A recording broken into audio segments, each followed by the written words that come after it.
Good evening students. सो आज हम question number 3 start करने हैं एक्सरसाइज 1.2 का, जिसमें simply we have to find the LCM and HCF of these number by factorisation method. First part ले लिया मैंने एंड हम क्या निकालेंगे, सिंपली इनके फैक्टर्स निकालेंगे। एज वी नो दैट 12 है तो 12 2 के टेबल में आता है, 2 6 जा 12, और 6 भी 2 के टेबल में आता है, 2 3 जा 6 एंड 3 1 जा 3। तो these are the factors of 12, that is 2 into 2 into 3. These are the factor. Again 15 के फैक्टर ले लेंगे। अब एज भी नो 15 तो 2 के टेबल में आता नहीं है, फिर 3 से देखेंगे हम, 3 के टेबल में आता है तो 3 से ले जाओ। 3 5 जार 15 और 5 किससे जाएगा, 5 से, 5 1 जार 5। अगेन 21 को देख लेंगे तो 21 3 के टेबल से जाता है ना, 2 से तो जाएगा नहीं, तो 3 से देख लो, 3 7 jar 21 and 7 1 jar 7। So what are the factor of 15?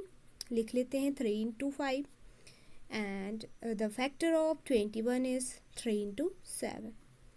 So what is the LCM? LCM as we know highest power of all the prime factors होता है, तो 2 की हाईएस्ट पावर कितनी है, 2, ठीक है। 3 की हाईएस्ट पावर 3, यहाँ पे भी 1 ही टाइम्स है, यहाँ पे भी है, तो हाईएस्ट पावर 3 की 1 ही रहेगी। उसके बाद 5 देख लेंगे, 5 की भी 1 है, हाईएस्ट पावर एक ही बार है ना 5, और वैसे ही 7 भी। जस्ट इनको मल्टीप्लाई कर लेंगे, 4 2 2 जा 4 ना, 3 5 and 7।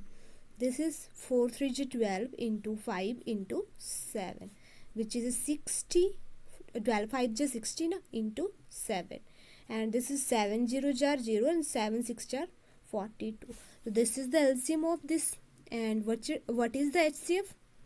As we know the common factor in all these numbers, as we see that this is 3, this is 3 and this is 3, सिर्फ 3 ही इन सब में कॉमन है, बाकी के यहाँ पे 2 है तो इन दोनों में 2 नहीं है, ये वाला 2 भी नहीं है, 5 भी नहीं है, 7 भी नहीं है। So what is the HCF? 3, जो तीनों में आ रहा है, कॉमन आ रहा है 3 सिंपली, ठीक है। तो HCF भी निकल गया, LCM भी निकल गया। This is our first part and the second part is 17 23 and 29। 17 23 and 29, again we have to find the factors. तो 17 is a prime number and 17 जो है 17 के ही टेबल से जाता है।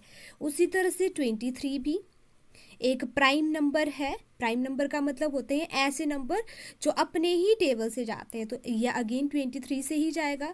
और वैसे ही 29 भी एक ऐसा नंबर है जो कि अपने ही टेबल से जाता है, मीन्स प्राइम नंबर है।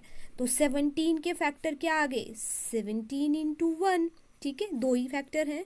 उसी तरह से 23 के भी क्या रहेंगे, 23 एंड 1, एंड 29 के भी क्या रह जाएंगे, 29 एंड 1, ठीक है।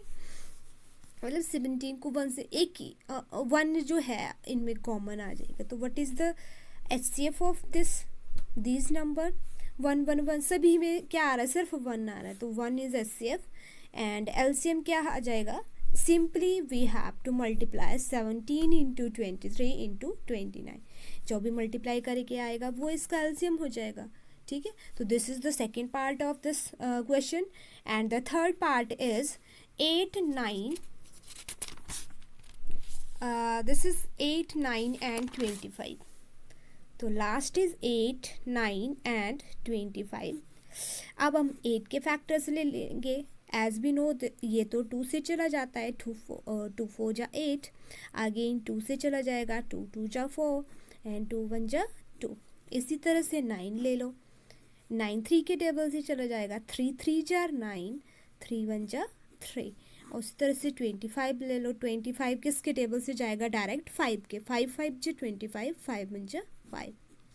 सो again the factors of 8 are 2 into 2 into 2. Again the factors of 9 are 3 into 3 and the factor of 25 are 5 into 5. Okay, तो अब इनका LCM ले लेते हैं, HCF ले लेते हैं, HCF ले लेते हैं पहले। अब देखो इनमें कुछ कॉमन है, 2 2 2, इन किसी में भी 2 2 नहीं है, मतलब कुछ भी इसमें कॉमन नहीं आ रहा है, नहीं कुछ भी कॉमन आ रहा है, इट मीन्स क्या है, 1 है। ठीक है, इसका जो HCF है ना वो क्या है, 1 है। ठीक है, and the LCM is simply the highest power of all these factor. तो 2 की हाइएस्ट पावर कितनी है, 3 टाइम्स आ रहा है 2 सबसे ज़्यादा बार। वैसे 3 की क्या है, 2 टाइम्स आ रहा है, और 5 जो है वो भी 2 टाइम्स आ रहा है। तो this is the LCM of this. ठीक है, just we have to multiply this and this is the LCM. Okay, and HCF पे एक चीज़ और बता दूं, अब यहाँ पे कुछ भी कॉमन नहीं आ रहा था ना, लास्ट में 1 तो सबके फैक्टर में है, तो मैं ऐसे लिख सकते हैं, अगर आपको कन्फ्यूजन हो रहा है कुछ भी, तो this will be and in this way, this 1 1 1 सभी में है 1 1 1। तो HCF is 1 and LCM is 2 cube, 3 square and 5 square. Just we have simply multiply this and this is the LCM of this question. So thank you so much for watching.